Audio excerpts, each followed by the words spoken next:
Welcome everybody again. Also, welcome to all the people who joined in the last couple of seconds. My name is Dino Esposito. I'm here today to talk about ASP.NET identity and tools and frameworks and approaches you can find under the umbrella of ASP.NET to implement social authentication, classic Facebook, Twitter, LinkedIn, and so forth.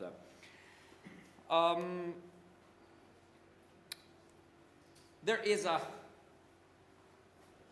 clear transition that is taking place in the ASP.NET space towards a new framework. I have no idea, honestly, when this transition will end. It's started, however. We expect Microsoft to ship probably in April, May, I don't know. Summertime anyway. Version 1. I was told that there should be probably an RC coming out today of Visual Studio 2015 and related frameworks. Anyway, we are really close to some big drops from Microsoft, and regardless of the quality, okay, that we find in Visual Studio 2015, ASP.NET 5, vNext, Linux support, Core.NET framework, and so forth. There is a trend within Microsoft to get rid of a few things of the past. And the few things of the past, as far as the web is concerned, are IIS and the old infrastructure, IIS-based, okay, for ASP.NET. We live in a world that changes frequently at a pace that every 5 or 6 years, okay, let's even every decade, every 10 years, completely, moves things around, and what was right becomes wrong, and what was wrong becomes right. You can remember maybe when, not that many years ago, I think it was around 2007, 2008, maybe 2006, Microsoft pushed out IIS 7, and was all about, all the marketing effort were focused in telling the people how well they did in integrating the IIS runtime with the ASP.NET runtime. There's still a terminology, integrated pipeline, which still we face today when we try to configure an IIS web server. Wow. It's great, it's fantastic, it offers you great performance just because the ASP.NET runtime and the IIS runtime are the same thing, or they work closely together. And today, they are telling us the opposite. What is wrong with ASP.NET is that it's too tightly coupled to IIS. We need to break this dependency. And they introduced OWIN, Open Web Interface, which is a good thing, but serves different purposes. So the point that is trying to, that is critical in my vision of the world, and also in relevance and in connection to this talk, is the fundamental question that, as an architect, as even a an IT manager, has the professional figure responsible for choosing actual technologies for writing code and strategies for doing certain core things in web development, like membership and authentication. The question is, how important is for me have a dependency on IIS? Will I be porting my code in other platforms one day, my server code, my server infrastructure? If I work fine, nicely with IIS today, if I don't feel special concerns, whether performance, whether scalability, with the status quo, with what exists today, most of the things, ASP.NET Identity, OWIN, can be happily ignored, even though OWIN per se is just yet another abstraction layer, more general, that can encapsulate the current IIS as a special case. So in OWIN, Katana, all those keywords that you may have heard and you will hear more and more and more about in the coming days, as soon as new releases of ASP.NET see the light, are things that don't touch directly the way in which we do things. We still need to do authentication, we still need to do authorization, we still need to do membership, we still need to process requests coming via HTTP our way. It's middleware. It's the way in which the runtime, the web runtime, works. And what they're trying to do is making the existing infrastructure, which is essentially a pipeline of steps, begin request up to end request, with session authentication, with cookie management, with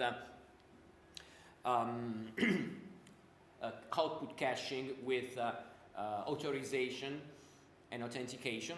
All these steps in the pipeline will be given a common standard interface, and this essentially makes IIS one possible implementer of these interfaces at the same level of Windows services, console applications, non-Microsoft web servers, and any sort of application of today and tomorrow.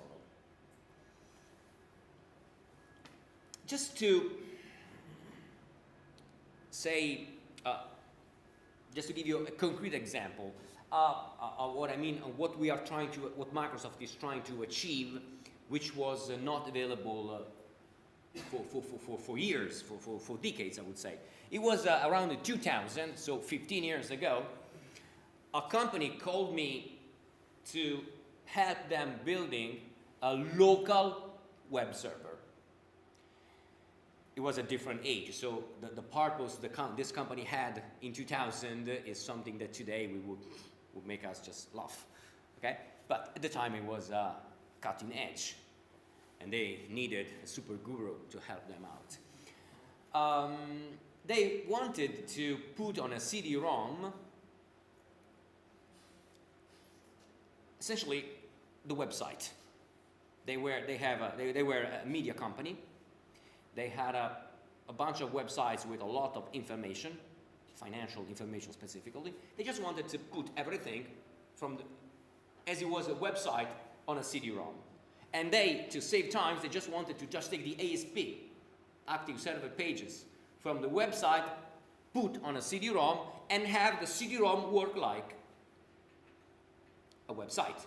So the user had to put the CD-ROM in the computer, and automatically they wanted to see some browser to open up and for the user to navigate locally with no internet connection, and the world was the CD-ROM. The problem was just creating a local application that could work like IIS. It was not that hard. We did it, and it was kind of hard because we had to, simulate a lot of things.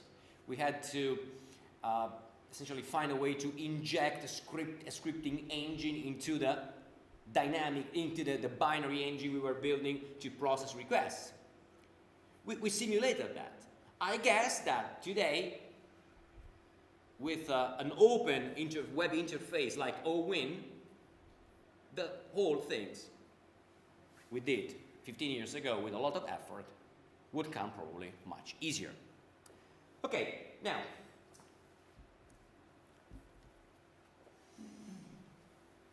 in this talk, you hear about an introduction, role, purposes, motivation, technical details of ASP.NET Identity, the role it plays in the real world. I'm not completely sure everybody needs it, and which are alternatives in case you don't strictly need it. And then how we can, in alternative, outside using ASP.NET Identity, how we can do social authentication via Facebook, Twitter, and similar social networks. In ASP.NET, the whole theme of membership has been a long, long story that probably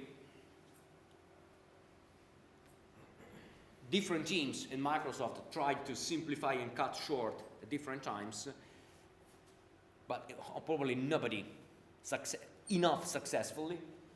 And I just tweeted before starting the session that if I think of authentication today, I believe that it's nearly impossible to build a framework that is universal, supports all possible features of today and tomorrow, so allows you to define the user in whatever way, so with whatever combination of properties you may think of, and with a lot of additional features like two-factor authentication that some sites require and some other may happily ignore. So a universal framework, if it really has to provide support for whatever you can think of today and tomorrow, ends up being significantly complex, and I would say ridiculously complex for doing basic things. So the trade-off, and it's hard to find the right compromise, the right measure, especially if you are a vendor of frameworks, to understand where you have to stop to keep all possible customers, prospective customers especially, happy. So this is the drama, the human drama that we experience, that ASP.NET Identity experiences. It's growing complex every day, and because it gets complex and complex every day, doing simple things that probably the majority of people need to do becomes harder and harder and boring and annoying every day. But this is not a new story. When Microsoft first released the membership framework in the first version of ASP.NET, the classic ASP.NET membership, we could already see some 10 years ago the same problems we can spot today, except that 10 years ago the problems were probably the same in number but smaller in terms of absolute size. So we still had, with a classic membership system, auto-created SQL Server tables, implementing and containing information for users, roles and associations between users and roles. We also had a bunch of server controls for common membership tasks, like the login, change password, reset password, and they made a good job by putting the membership system in the context of a provider-based architecture, meaning that they gave us a base class and told us, okay, this is what we provide out of the box. And if you use our framework out of the box, you must use a bunch of tables with the schema we decided. If you want to change the validation rules, if you want to hash passwords, for example, or if you want to put more logic that controls and makes the detection process of a password more complicated, so detect that the password has numbers and letters and underscores. If you want to, customize some aspects, well, you can do that at the cost of overriding the entire system, creating your own membership provider. It worked. It definitely worked. And it was a nice point because, well, before ASP.NET, a lot of websites were already, facing the world, and those websites were built without the ASP.NET membership system. So they had their own logic for validation of users. They had their own databases. But yet, because of this non-standard structure, those custom membership systems could not be used and attached to server controls, which were giving all developers a boost in terms of speed of development, because a login page was as simple as just dropping a server control in the page, and everything else was being taken care of by the infrastructure. But with a custom provider, membership provider, you could wrap up your existing infrastructure, your existing database tables, and the standard interface, the custom provider, allowed your existing infrastructure to be connected to the facilities in Visual Studio and server controls. It was not a bad thing. It was working, and it was, well, complex, but not so complex to scare people. Anything wrong? Just one thing was wrong.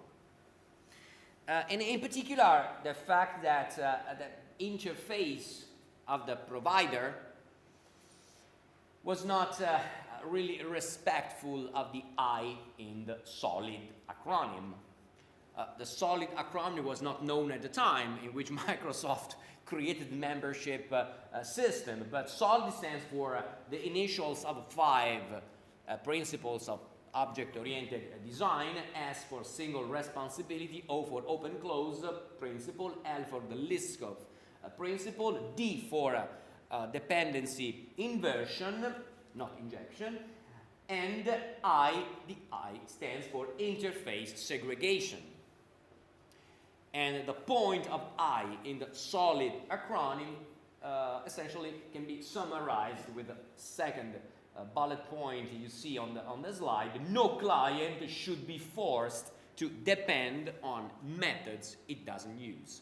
So, in summary, what was wrong at the design level with the membership provider has defined in the first version of ASP.NET was the fact that interface providers were too rich of methods. There were too many things. Too many things defined in a single interface.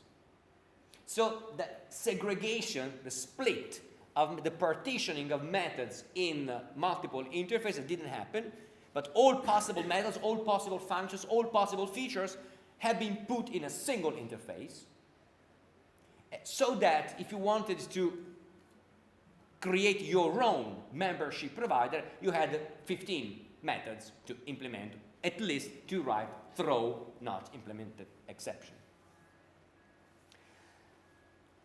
But it was not a huge problem yet. I mean, it was boring. I mean, developers faced a sort of conflict. Oh, it's so cool, I can write my existing infrastructure to plug my code and my validation logic in ASP.NET native controls. Let me see how I can do that. Oh, I have to write a class, and then to write that class, you had to override 15 methods, and that was boring. Even 15 methods and 14 just throwing not implemented exception, and just one, the validate method on the membership user class, to just implement the if that checked whether the username was matching and the password was matching. We want something simpler. This is what the people all over the world said. And we got something simpler, but too simple. We got something called the simple membership, coming with web metrics and web pages, which was an attempt to open web development to just everybody, to students, to junior developers, to everybody. So we had, through the simple membership framework, just support for checking credentials. So just a simple, basic check that usernames and passwords were matching. So we had no features like get user, find user, create user, change password, limited support for roles, too simple to be really usable. And in fact, nobody used it.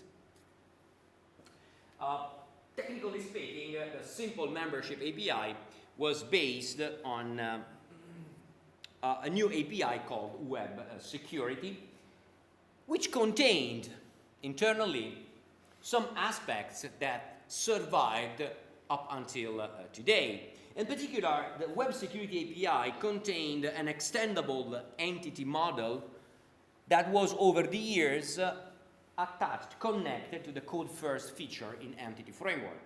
Concretely speaking, it means that now with web security and simple membership, if you define a class that you call this is my user and put in this class a username, password, picture, and any claims, any statement about the user that you need to have available when has information associated with the logged in user,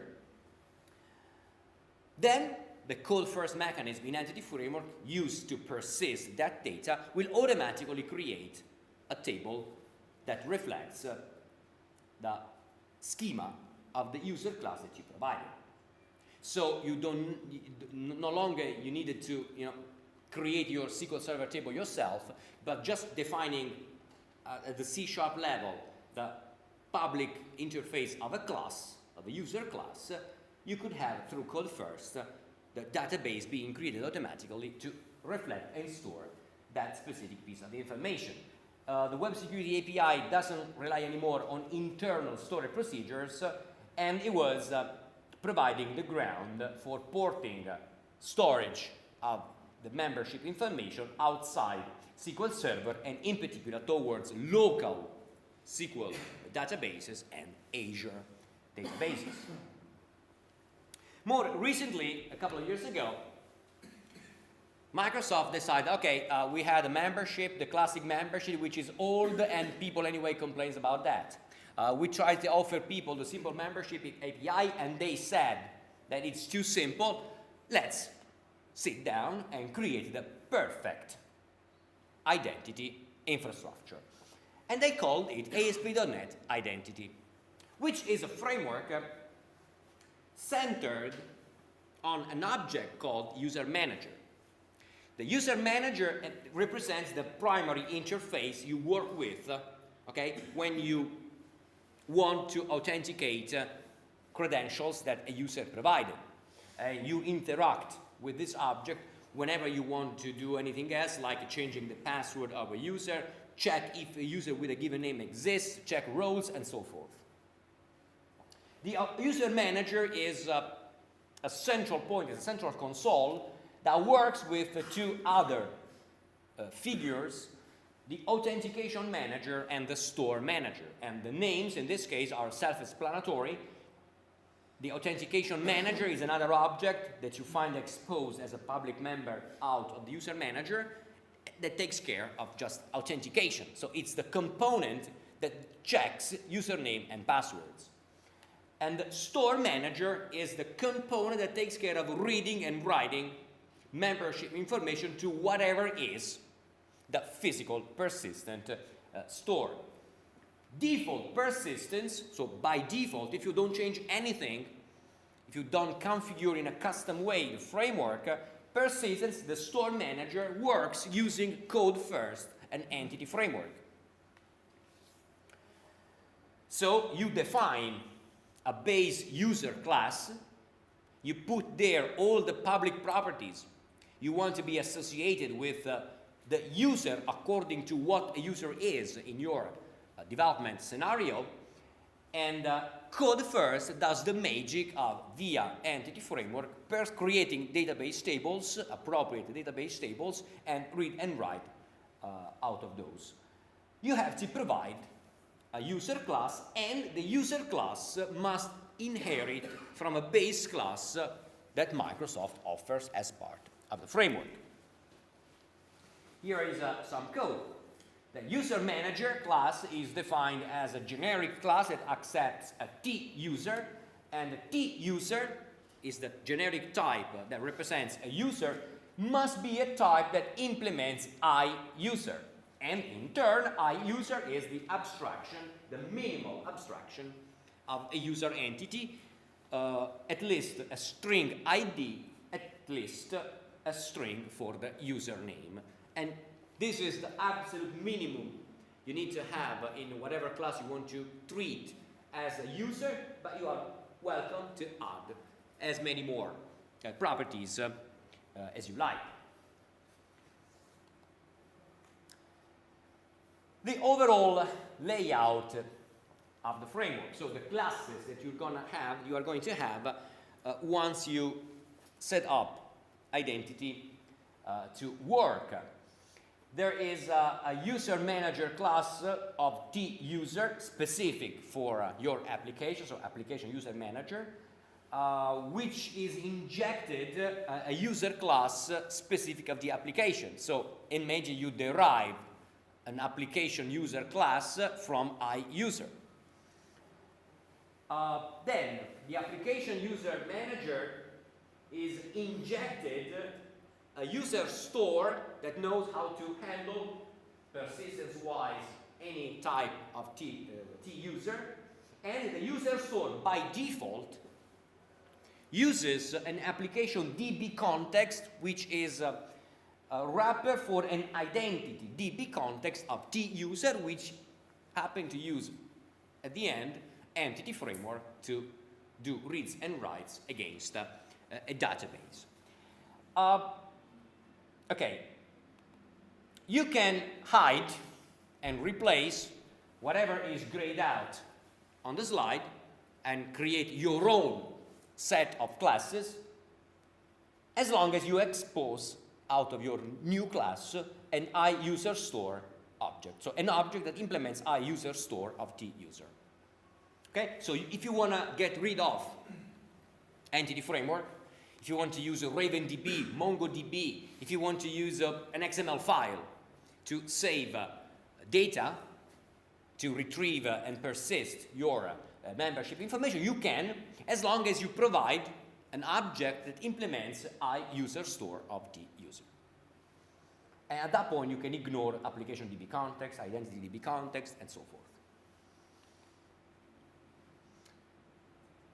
Works with entity framework, but the store can be replaced to be anything, even RavenDB. And if time allows, I'll be more than happy to show you a user store that uses RavenDB instead of entity framework.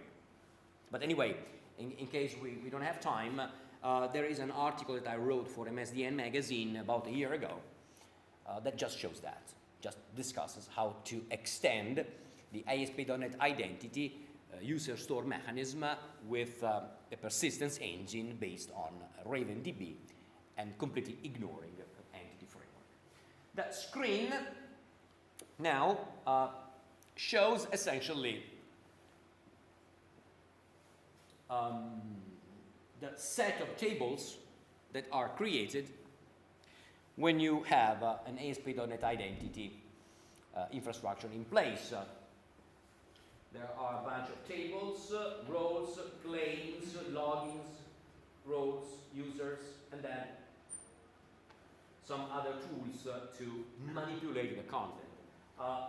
Tables here, including the migration history, which is specific of code first, are sort of self-explanatory. Here you will find the list of roles. Here you will find the list of claims for a user, so the extra information that you can capture from the identity checker. So say you connect via Facebook, so it's Facebook responsible for authenticating the user. You can ask, okay, Facebook, the identity checker, to return you extra information you treat as a claim. So tell me the picture, the URL to the picture of the user, tell me the birthday, tell me the address, the email address or the physical address, whatever you need. So claims are essentially attributes you associate to a user, but attributes that can be captured, can be provided only by the identity checker. User logins is, okay, not because you have a user, it means that you must, in general, be able to authenticate that user always in the same way. So today, with the social networks out there, some websites allow users to authenticate providing username and passwords specific for the site. They create an account with the site, or you can authenticate using your social networks accounts, Facebook, Twitter, and whatever. This makes up for the need of a membership infrastructure to essentially store credentials or details useful to authentication for all the different ways supported by the site for users to authenticate. This is what they call a login, a user login. So it's a credential, essentially credentials, okay, which each of which points to a different identity checker, which could be my own site if I check myself, username and passwords. That could be Facebook, Twitter, whatever. User roles is which roles a particular user participates in, and then the list of users. Okay, now let's open up Visual Studio. Just create the sample template application they offer in Visual Studio 2013 that shows how to use ASP.NET Identity, I mean, at least as recommended by Microsoft, but it's essentially the way in which it should be used. There are typically 3 points we want to focus on. The configuration, so how to configure the environment so that all binaries are in place. The infrastructure, so the classes we need to create in order to move data around the various parts, so the login page, the edit user profile page, and all the common things we may need to have on a website, the register page, and so forth, and how we actually accomplish the basic tasks of authenticating a user. Okay, let me switch first to Visual Studio. Okay, this is the basic application that I just created from a new app in Visual Studio, so nothing fancy, nothing special, no significant changes made on my end. When the application runs, it offers at the very minimum, you know, register and login. If I register, it offers me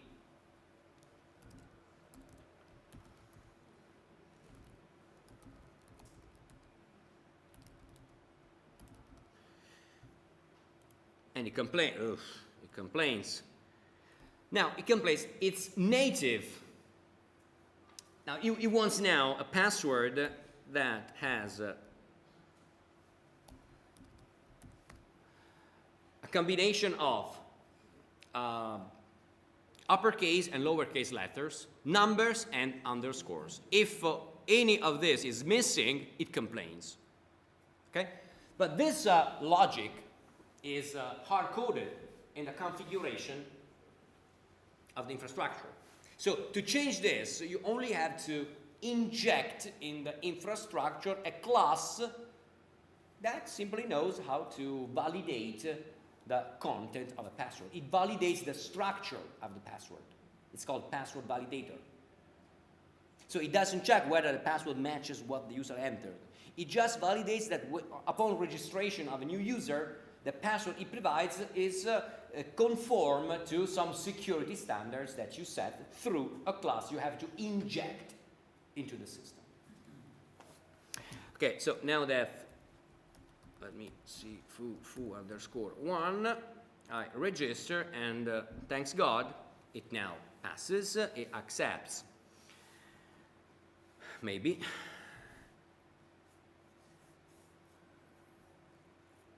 Okay, and now I'm logged in.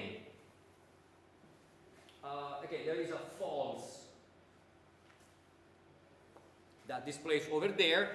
This is the only extension that I made myself to the standard template from Visual Studio. We'll get to that in just a few seconds. Essentially, it's an attempt to connect user information and roles. Essentially, the false there means that this user is not marked to be a guest of the system. Okay, if I log off and try to check in again, everything works as the asp foo.com foo_1. Okay, remember me, log in. Okay, and I'm now back. So the behavior on the surface is exactly what you need, what you expect, and nothing really special takes place. Let me see if I can open up the Server Explorer here to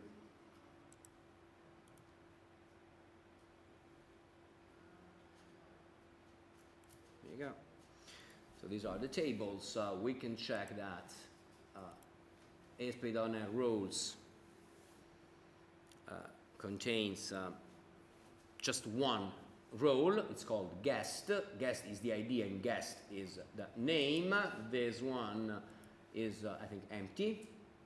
user logins is empty because, yeah, there's no login provider, no key and user ID, nothing special to identify. For example, if I associate a Facebook provider has a login explicitly, I would expect to find here something that identifies Facebook and then information, secrets, and weird strings that can help to set up the configuration for that particular login provider. User roles as an association between users and role ID. I have the user ID that is identified with the GUI ID, which is a guest. The GUI ID is not the GUI ID of the user I just created. And then finally, users.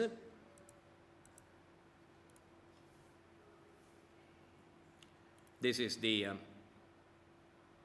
user I just created. ID is generated. So the unique ID of the user is generated by default as a GUID.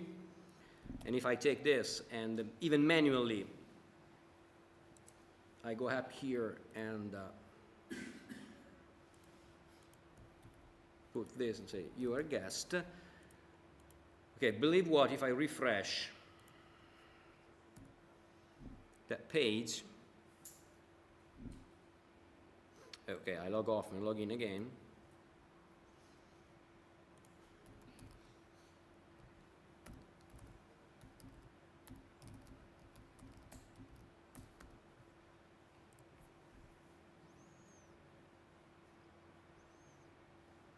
Now, the Boolean string is true because this user now is a guest.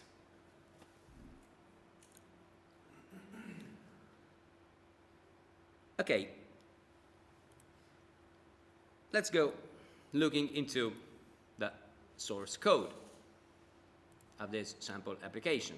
Let me close everything. Now, the first place where we look into is global ASX, and in global ASX there's nothing to look at. Finally, fantastic. Yeah, something to look at is let me see, where is that? That's not here. Yeah, there is essentially the to use ASP.NET Identity, you need to configure OWIN because the two things go together. You cannot have one without the other. So to configure OWIN, you have to write some code that runs when the application, the web application, starts up. OWIN is just think of OWIN as a sort of bus, maybe, a sort of communication handler that sets up, acts as a proxy between your code and the host environment, okay, which is typically IAS, but OWIN neutralizes the physical dependencies on a particular host environment. And this is a huge change. I don't know if it's good or bad, but it's a huge change anyway from the current status, in which essentially ASP.NET works and has been pushed to be working and fast just because of its tight integration with the host environment, and the host environment can only be IAS. So when you hear about in the future ASP.NET will be hosted, could be hosted in Apache or other platforms, well, it's because of OWIN. Without OWIN, without the neat separation between the web application and the host environment, all those futuristic scenarios wouldn't be possible. So OWIN is a proxy, and it's a necessary proxy to use ASP.NET Identity. And you set up OWIN by putting a startup class in the project, and this startup class is marked with the OWIN startup attribute. The OWIN, and you can even put you can also put this directive in the property info file, and the type you indicate here in the OWIN startup attribute is the class that starts up the OWIN infrastructure and defines what has to work and how it has to work in this proxy environment. Okay, configure auth is a method that is created in another file, this one here, that is located in Upstart by default. And well, this file contains, this method, configure auth, contains basically the configuration, okay, of the environment for ASP.NET identity. So we create the application DB context, we create the user manager, we create the sign-in manager, which takes care of the, I call the authentication manager on slides. It's the component that takes care of just signing in and out users. It's the equivalent of forms authentication in ASP.NET, okay? Think of the application sign-in manager as a wrapper around the functionalities, the core functionalities that otherwise are provided by the forms authentication class. And also, yeah, to store details of the authentication, so far we blindly relied on forms authentication. But the forms authentication class in ASP.NET was actually creating a cookie with a fixed name, .aspx-auth, with some fixed content that you could modify to some extent. So the structure of this cookie essentially is a dictionary of claims, except that nobody uses this word before OWIN, okay? But the old-fashioned ASP.NET authentication cookie contains claims about the logged user that for the most part by default are limited to the username. By creating custom principles, by customizing the ASP.NET authentication mechanism, things you can do since the very first day of ASP.NET, creating a custom principle, you can just attach extra information into the cookie and you retrieve that information through the user.identity object that for years we used to populate the interface of ASP.NET apps and pages subject to login and authentication that we created over the years. So what we do now here is we use the cookie authentication. We say, okay, in this application we are using the cookie as the authentication option, but you can use potentially other ways of storing login information. And we say, yes, the authentication type is based on the application cookie. The login path is account/login. So this is the path where the application will be redirected, users will be redirected in case they try to visit a page that requires authentication and they are not authenticated.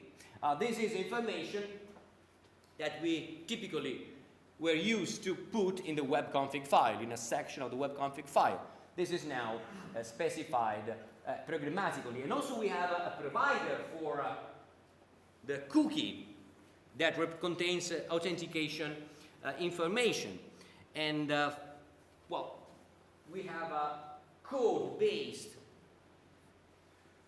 tools to verify if the cookie is valid or not, or the cookie, if the place where we have stored the current identity of the user logged, if that info is valid or not. So far we just relied on the cookie and the expiration policies of cookies. This is now a larger, more abstract way to do the same and not necessarily relying on cookies of a given format in a given shape and with a given name. If you want to use a two-factor sign-in, we enable that up here. A two-factor authentication is when users connect to a website, they try to register to the website, they connect, and then an email or a text message or something else is sent as a second step of the procedure, and this information has to be entered in a second step. So first they type what are considered credentials, then they receive text message or email message, a second part of the credential to type in to prove that, for a stronger form of authentication. The framework provides a mechanism, so endpoints for you to override to process the first and the second step of this authentication process, but you have to enable that, and this is exactly what happens here.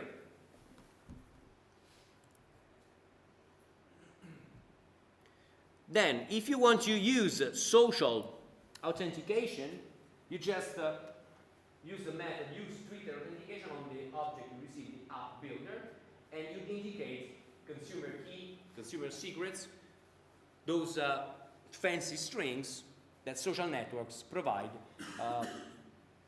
when you create an application for the purpose of using the authentication logic that they contain. Essentially, when you want to use Twitter or Facebook or LinkedIn authentication in an application, the first thing you have to do necessary is going to the social network that you want to use and create an application.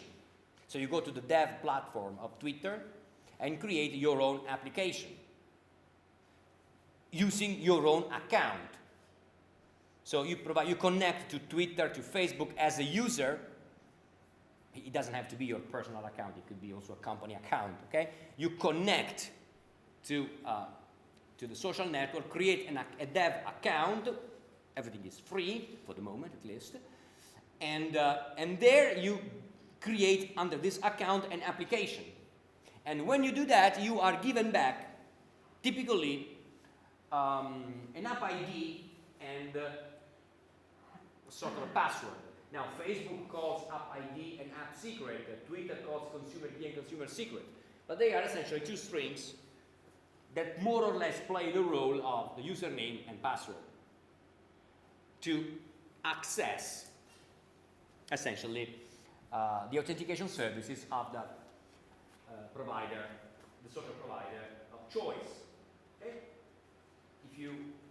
And you can, as you can see, the ISP identity supports essentially a variety of social login providers, the Microsoft account, Twitter, Facebook, Google, but also LinkedIn, even Instagram.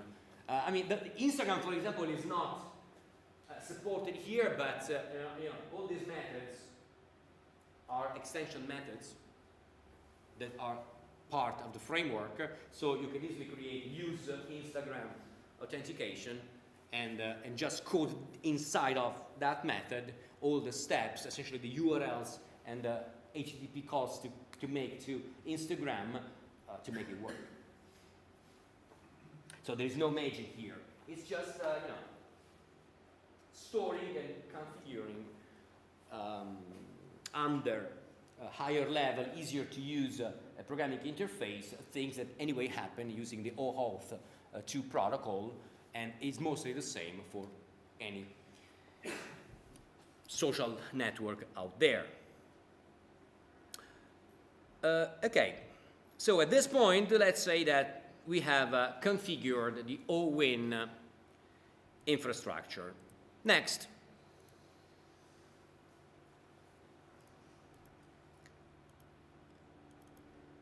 There are a bunch of classes that we still need to work with.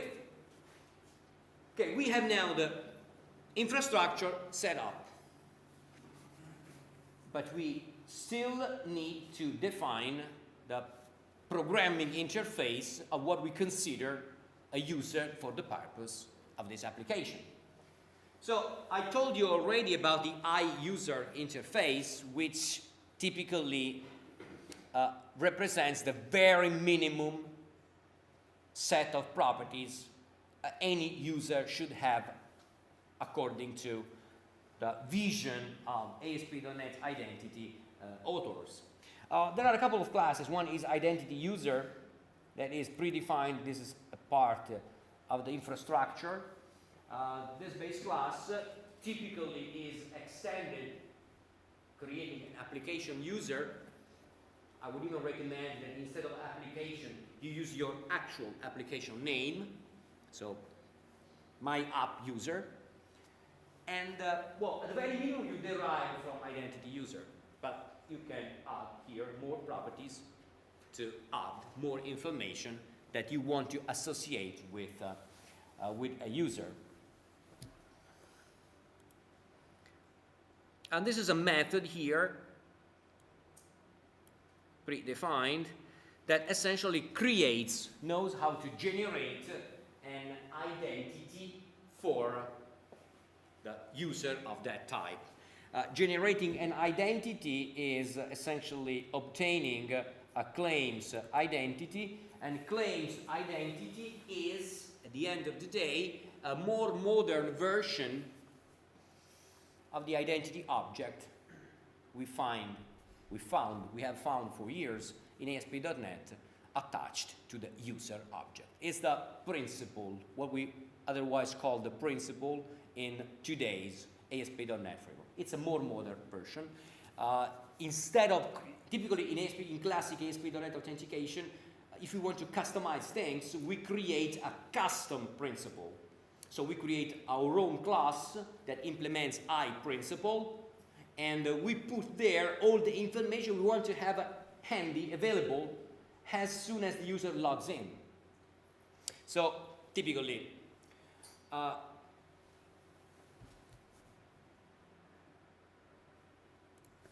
when this application is up, and there is a user connected,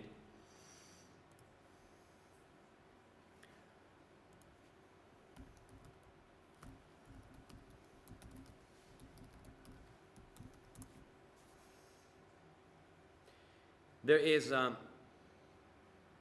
okay, an hello message that most user interfaces display. You don't have to be an ASP.NET super expert to figure out that the code over there comes from a partial view or user control or whatever that contains the hello string and then user.identity.name. In classic ASP.NET, there's not much else. You can know about the currently logged user from within the standard authentication interface. So the user that is currently logged in is characterized by the user object, which has an identity, and the identity only has the name property. So if you want to put here a picture, and the avatar of the user, either you use the avatar services, but if you want to have the picture part of your membership system or your membership data, you have to find a way to retrieve the picture path at least and display that up there. There are several ways in which you can do this. You can, for example, run a separate query against some repositories. Okay, this is the user ID, the username gives me the related picture, and then you display the picture. This works, but it's an additional query. If you want instead to just store the path of the picture with the cookie so that it's retrieved and read without making additional calls, it's part of the information associated with the user. Today, in classic ASP.NET, you have to create a custom principle. You have to create an extended identity object. But it's a new class you have to create every time. So for every application, typically, you need to tweak the principal class. So you write it once, more or less it will be the same, okay? But to add an extra property or to drop an existing property, okay, you need to tweak the class itself. And there is no correspondence between the user object that is exposed up here, which is a principal, and the user object you store in the database. So the two things are distinct entities. More, when you create a custom principal, you have to write code in a couple of different places. Not just you have to create the principal class, but you also have to put some code in the global ASACs, so that when the request begins, when the authentication starts, the content of the cookie is mapped to the principal. It doesn't happen for free, or it happens for free, part of the framework, as long as you use the standard principle. But if you use an extended custom principle, you are responsible yourself for making the copy. And that is a piece of code, okay, standard code, always the same code, but always the same code has to be put manually in global ASACs. Then, this done, user.identity still returns I principal. So there is no evidence of the custom properties you added. So a cast to the proper principal type is required in order to access programmatically the extra properties. Third aspect to consider when you create a custom principal today with a classic ASP.NET infrastructure, the cookie, the authentication cookie, well, that has to be manually created. You cannot call forms authentication dot sign in, set out with whatever it is. You have to create the cookie yourself because you want to store in the cookie manually the extra information. And you have to parse back that information in global ASACs.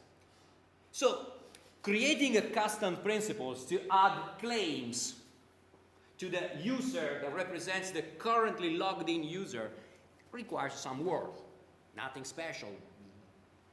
Probably a lot of thousands of developers all over the world did it successfully for years. So I'm not saying this is critical or undoable or particularly hard. It's a little bit boring.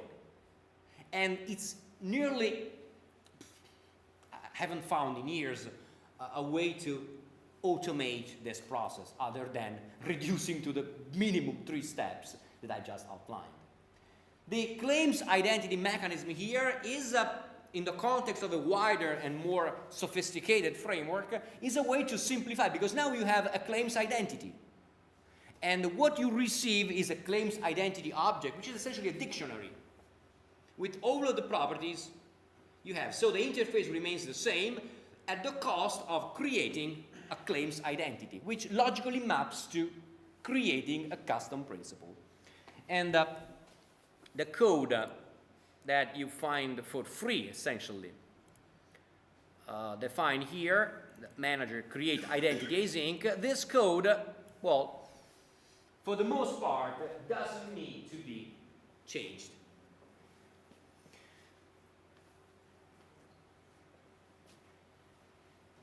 And this parameter here ensures that you are creating, so the code is creating claims, reading directly from the properties of the user object. Okay? You are creating and reading information from the cookie and trying to be a reflection to make the match. So it's magic, okay?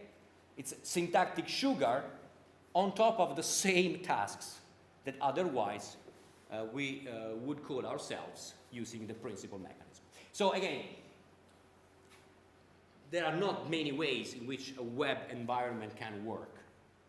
What Microsoft is trying to do with OWIN and, as far as authentication is concerned, with identity, the ASP.NET Identity API, is just trying to make things simpler for developers to use, and at the same time they take care themselves of a lot of the tasks. But just to make everything to be as simple as possible and as customizable and flexible as possible, they are pushing out so many injection points that are great to have because you can nearly modify whatever aspect you want it takes just writing a few lines of a class to change the validation logic of a password, or to enable two-factor authentication, or to enable Twitter authentication. But, you know, this comes at the cost of making generally more complicated, even simple tasks. So, I mean, again, it's a trade-off, essentially. But I will get back on the trade-offs of this platform, this framework, at the end of the session. Before that, just let me open up this class, which shows the minimal implementation of application DB context, which inherits from identity DB context of T, where T is application user, and this is essentially the infrastructure, the minimum basic infrastructure for persistence. You probably don't need to change these classes except for adding more properties at the application user level. Okay, this said, the final aspect we want to investigate of identity is how we actually perform sign in and sign out of users.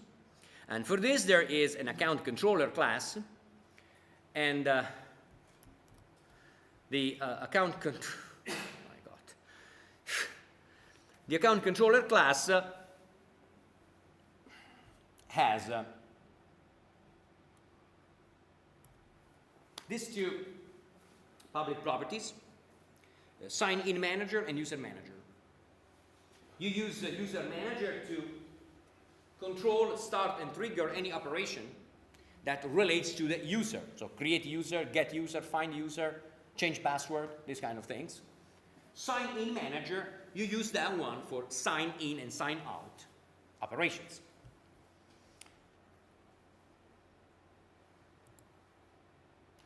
Okay.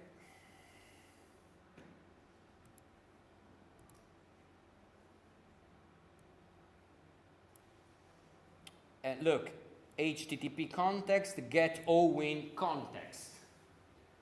So we are essentially extrapolating the information about the object from the HTTP context of the OWIN proxy. And we have a reference to the OWIN proxy, so to the pipeline that, according to the OWIN standards, sits in between the application and the host environment. HTTP context is just a host of this extension method that sits there just to give you know, a programming interface that is familiar, because everybody knows that everything starts from HTTP context, but from HTTP context we actually request the OWIN context, because we are now in the context of this new proxy. Login.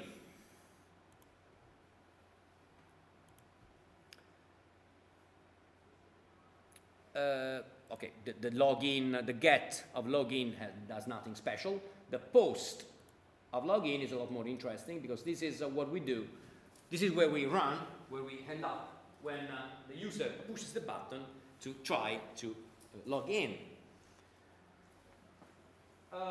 Sign in manager is invoked, and on this manager we call password sign in, and we just say, look, this is model email password, remember me. Okay? These are the credentials that I take directly from the input model that I received from the form, the posting form. Okay. Sign in, and additionally I can also use the should lockout parameter, which says, lock out the user account if user failed the login for a fixed number of consecutive attempts. Everything, also this aspect is fully configurable in the startup.auth class. So if you remember what we had in the membership API, in login we were just calling membership.validate user and providing credentials as we would have read them from the posting HTML forms. Here we do essentially the same, except that the point of contact between our application and the backend system is represented by the sign-in manager, and the method is called password sign-in. Which makes me thinking of, okay, in this case we are attempting to sign in via a password, but maybe in some future we may try to sign in using other methods, not a password, which could be maybe, I don't know, a look into the eyes, the fingerprints, or I don't know what else. The method here returns a result that can be of 4 different types. It can be success, in which case we just redirect to the originally requesting URL. It can be logged out, or it can be requires further verification, or it's a failure. If it's a logged out, return view logged out. And logged out is, at this point, a view that you create with that name, fix the name by convention in your views and views account folder. Plain ASP.NET.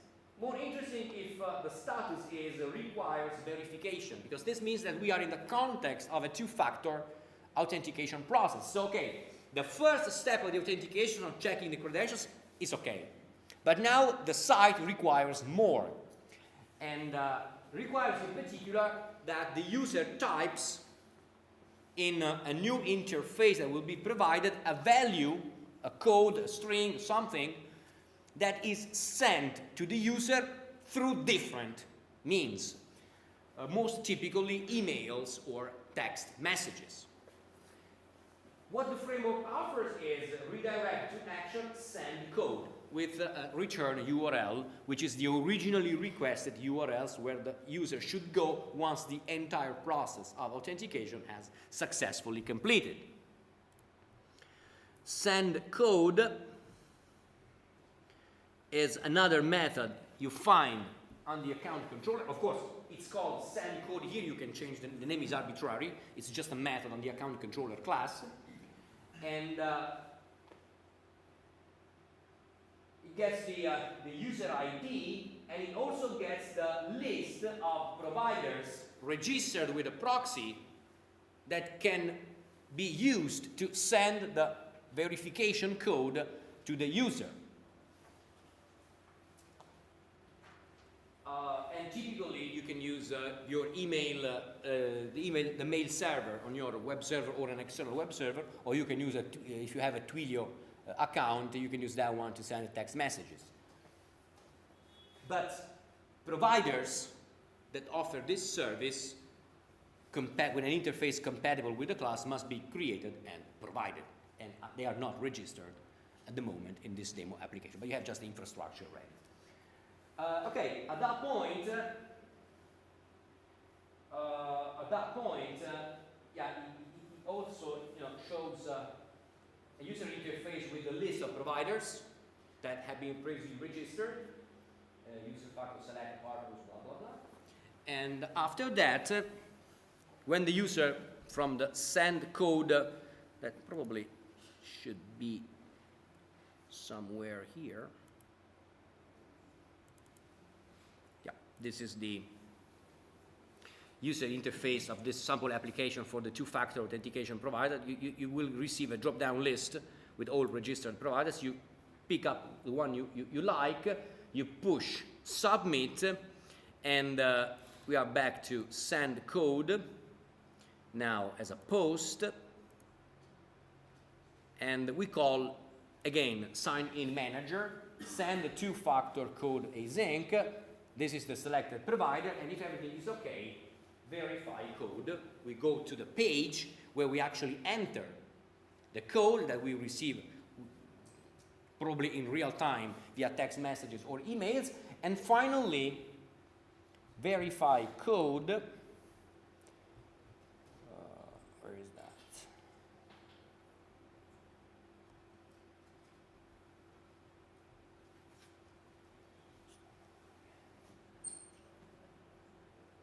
Verify code.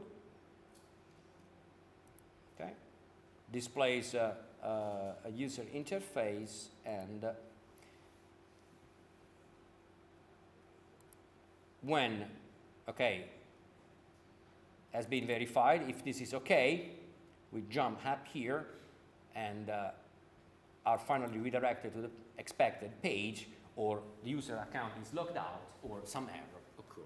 Okay? So this is essentially part of the framework. But consider that the account controller class is that you get from this standard default HTML template. Well, this is a piece of code that contains a lot of extra additional complexity just because it attempts to show all the things you can do, you can potentially do with ASP.NET identity. And if you want to, for example, if you want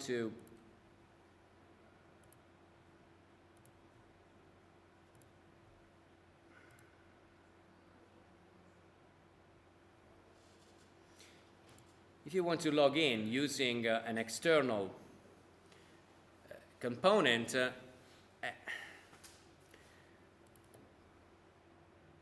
in first place, you go here, external login, which is a common interface for whatever login provider you have registered, Facebook, Twitter, and so forth. From there, you trigger the process, sign in via an external provider. You get this triggers the process of displaying the Facebook interface, the Twitter interface. You type in whatever, and then you see again success, logged out, or why not, requires verification. And also you see here what's required if you want to essentially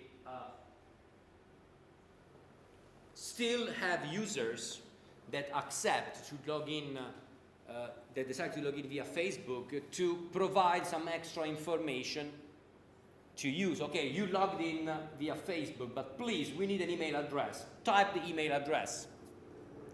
In some cases, you can get the email address as a claim from the login provider. But to do that, you have to modify this part of the code to ask for a specific claim. Or use the API. Okay, it starts getting a little bit more complicated if you want to get some external claims. Otherwise, from Facebook you can obtain the email address of a user. From Twitter you can't.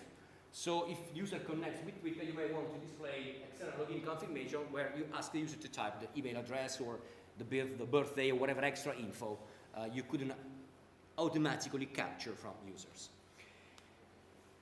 So in the end,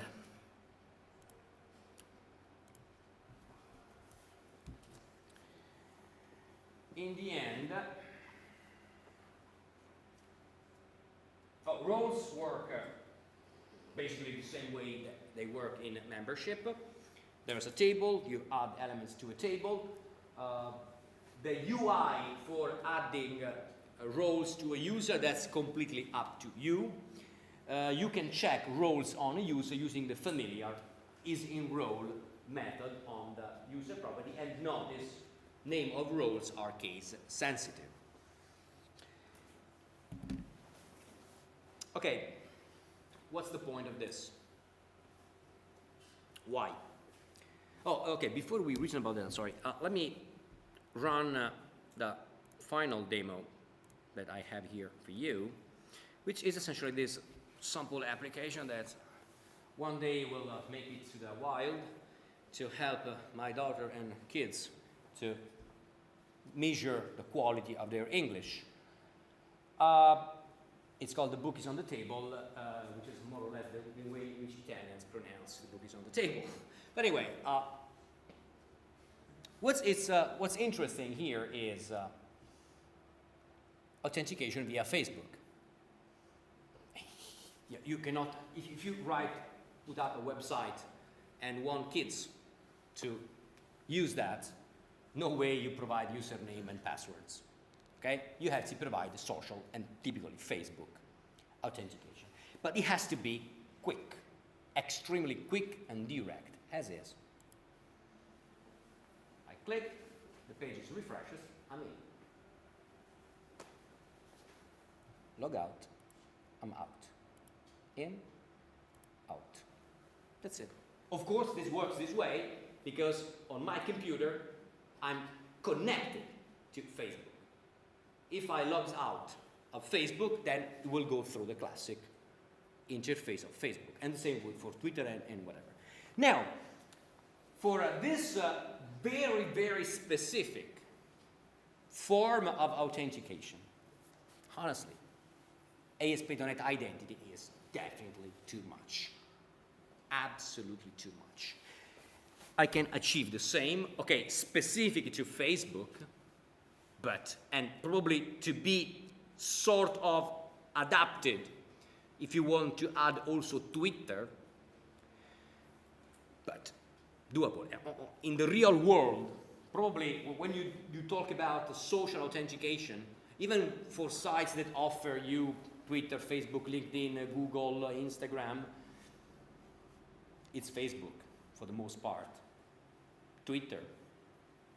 Instagram would work, especially with young people, if that is the target of the site you build, but Facebook is the most obvious thing that works across the spectrum of population. So if Facebook is important, well, with Facebook and Twitter you are close to 99% of social users. So even if you have to kind of duplicate the code, which is not true, but let's assume you have to duplicate the code, we are still talking about a small fraction of the complexity that you put on with ASP.NET Identity. And even if you have to add on top of social and Facebook and Twitter, even some classic credential, okay, it's having a database with a couple of columns, maybe 3-4 columns, okay, custom principles, extra work, but it's standard code that most books, most questions asked on Stack Overflow recommend how you do, and it works. So we are really talking about gaining control over what we really do and understanding what we really do. Go with the code for this Facebook authentication.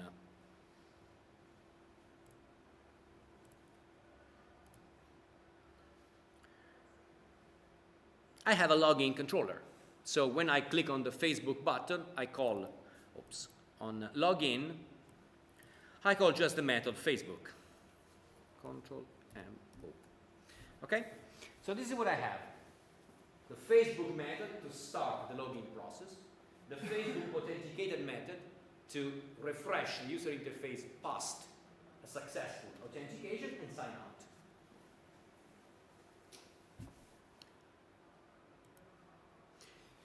I'm using here the Facebook C# SDK, NuGet package. You also need a NuGet package for ASP.NET Identity, okay? So NuGet package, Facebook C# SDK. This is the entry point, Facebook client.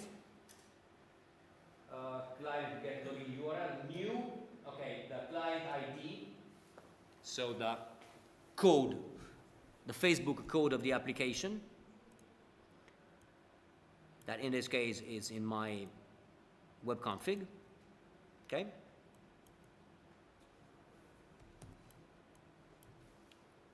This is information you know when you set up a Facebook application to act as a proxy between the social network and websites. I pass this in, the return URL, the response type, I want it to be code. You find this information in documentation for the Facebook SDK. Display as a pop-up in case the user is not already connected. You want to see a pop-up for login, or you want to be redirected to a page. You can choose which approach you like, and then the scope. You want to gain access on what? Okay, besides the basic username and display name of the user, is there anything more you want? You just put a comma separated string of names in the scope variable, email and publish string. Okay, the strings you can use here are part of the Facebook documentation. In particular, I'm getting the email address, and I'm gaining access to the public stream, to the wall of the user. So, if the user enables me, authenticates, gives consent to this application, I'm already gaining a token at the end of the procedure from Facebook to post to the wall. Okay? So my purpose for the SMIT application is, okay, you go through a sort of a survey to measure the quality, if you can understand what jargon, idiomatic expressions mean, you get a score, and then by pushing a button at the end of the survey, you can publish, okay, the results to Facebook. I'm done as a developer. Once the user gives the consent, at this point, I'm done. And the scope you specify here also influences the message that Facebook displays to users. So look, this application requests permission to read your email address, your authentication details, so username and display name, but also it requires the permission to write on your timeline. So it's up to the user accept or not. Okay, and once I have the login, so the response of this function is a URL to call on the Facebook website, I just redirect to this URL. And Facebook does its own magic, and okay, and the return URI, which I pass up here, tells Facebook the URL that has to call back past successful authentication. So login is the name, because I'm still in the realm of ASP.NET MVC, login is the name of the controller, Facebook authenticated is the name of the method. Of course, it's a URL, so you can even redirect to yet another website to do past authentication validation. Okay, when back from Facebook, there are a couple of things I have to do, but this code is essentially code that you can copy and paste and reuse, put in a library, in a custom library. So from, again, from the Facebook Live instance, I parse using OAuth logic, the request URL, so I extract information from the URL that map to OAuth, which is the protocol, the security protocol that most social networks use. I extract information that Facebook sent back to the client. This information is not yet what we need, what I need as a developer to log users in, but it's a token, it's a code that has to be exchanged again with another call against Facebook for an access token. And the access token it's a string, a GUID-like string. The access code is what gives me the power of posting. It's the key that enables me to post or read information about that user. So I say, look, this is the code that you provided. Now, please get this code and serve me back. These are my full identity as a custom Facebook application. Gets me back the access token that is saved into this variable. And actually, it's dynamic here because Facebook returns a JSON, and the shape of the JSON depends on the scope I set in the previous call. So it's really hard to figure out the actual type that is being received here. So dynamic is a nice way to, okay, it drops type safety, but it works most of the time. Okay, I save back in a local variable the access token I received from Facebook, and then, that's another piece of custom code, I save the access token somewhere. In particular, I save it to a cookie. It's my own cookie. So now, after that, I'm still waiting for, okay, I save the access token, and once I have the access token, I can start querying Facebook for whatever the user gave me permission to check. I can get me here indicates the current account. I can read first name, last name, email, whatever I want. Okay? And then now the user object is the entity that contains information about the Facebook user. Okay, next is how can I make this information persistent? Persistent to ASP.NET. What I can do here is creating essentially a cookie. So I create a cookie using forms authentication. So I'm not using OWIN here. Just plain forms authentication. The username for the display purposes is first and last name of the Facebook account.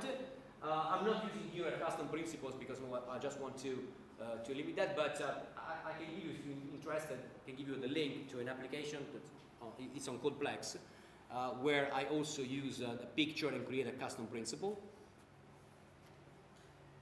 Okay, then I can the cookie and redirect that. Access token save. This is something like that. I create another custom cookie and store the token into this custom cookie. So I end up having two cookies. One is the classic ASP.NET Authentication cookie. The other one is my custom cookie where I store for a day or for the duration that you like, the access token for the user.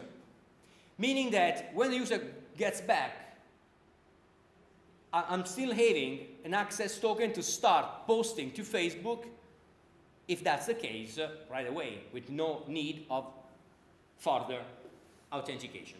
I could, of course, put the two things together. I can avoid the Facebook-specific cookie and put that information with the username and password in the authentication cookie, but that requires, for read it back, but also for creating, well, but especially for reading it back, requires a custom principle. Or the complexity of ASP.NET identity, where all this stuff, reading, email, whatever, can be resolved in terms of claims, in terms of the specific API, but at the cost of a significantly more complex infrastructure. Complex means that you can probably cut it short, cut it down, but the drama is figure out understanding what you don't need. And the documentation is not, honestly, really great. So, in summary, what's the point of ASP.NET Identity? They present, this is a screenshot from the Microsoft ASP.NET website. The identity system is designed to replace the previous membership and simple membership systems. It includes profile support, OAuth integration, work with OWIN, included in the templates shipped with Visual Studio 2013, all true. But includes support for this, means that the whole thing is, well, probably, I mean, it's a personal opinion now, probably contains too much and is ridiculously complex for simple things. Especially if working with forms authentication is no big deal. Because we are receiving the message that working with the system web and forms authentication is the worst you can do because it kills the scalability of your app, blah, blah, blah, blah, blah, blah. Now, I just wrote an article for a Redgate Simple Talk newsletter, and if you want to, you can check it out. The title is Premature Scalability is the New Root of All Evil. Now, I can agree that if you're looking for extreme speed, scalability, this or that, the architecture of OWIN is probably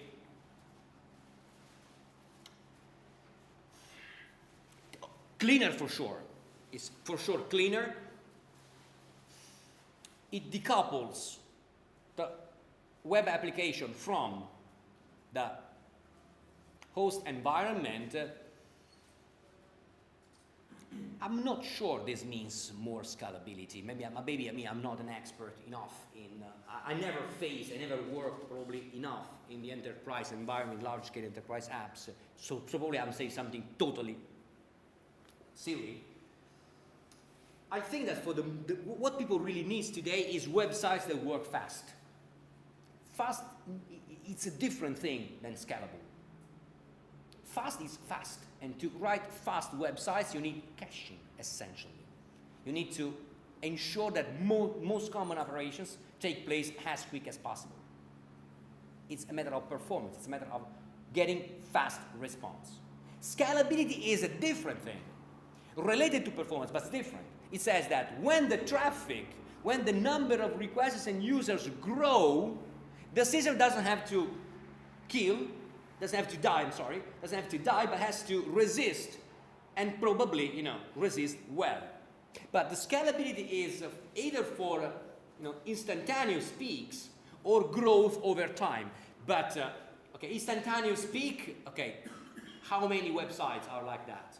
There are a few, but unless you are in that context and you face a specific problem, Systems that are expected to grow over time, it means that in a couple of years, when the growing number of users has stabilized, if the system doesn't support that well, you rewrite the system, or you reconfigure the system, or you restructure the system. It looks to me that with the excuse of the cloud, we can probably think that we can write a system today, and then just pushing a button, plus, starting new web roles in a cloud console, we can make it scale as much as possible for the foreseeable future. Maybe this is what Microsoft and other vendors dream, but I'm not sure this is really what architects and developers and companies really need. Because you need to have the website to stay responsive regardless of the number of users. It's desirable that the number of users grows over time, but that means more success. And if it means more success, it means that you can likely invest some extra money to power the hardware, to restructure and go to the cloud, to do maybe a different infrastructure for storage. But this means considering polyglot persistence, for example. It means considering distributed caching. It means considering, yes, the cloud, why not? It means considering different strategies, like even sourcing in terms of the architecture. Consider that Facebook was not built in a day, Twitter was not built in a day, but they grew up to the size, the humongous size they have today. An extremely popular website like Stack Overflow, it's a plain, stupid ASP.NET MVC application. It uses nothing more than output caching, and I think they use Ncache, or one of the most commonplace distributed caching systems, and a SQL Server database. They have a significant server infrastructure, of course, but they use caching ahead ahead caching, so NGX, Varnish, one of those products. So they use various levels of caching. I think there's an article, so this is public domain what I'm saying. There's an article, it's an Italian guy who works for Stack Overflow. He lives in the UK here in London. And he says that they use probably 4 different layers of caching, but we're talking about Stack Overflow. So unless you have a site with more and more users than a social network like Stack Overflow, so in my opinion, ASP.NET identity is a good thing to be there. It's good for Microsoft to have it. I'm not sure it's good for developers to use it. For what that matters, I'm not using that. And I don't plan to use ASP.NET Identity in the near future unless maybe I need something like 2 forms authentication. But even if one day I happen to use 2 forms authentication, it's chaining together a couple of redirects. Okay? It's just chaining two redirects. It's not a huge amount of work. And maybe it's my attitude of an old-fashioned with 50 shades of gray, a gray hair on the head. But my attitude is that I really, start feeling uncomfortable when I see too many packages, too many DLLs to be dropped.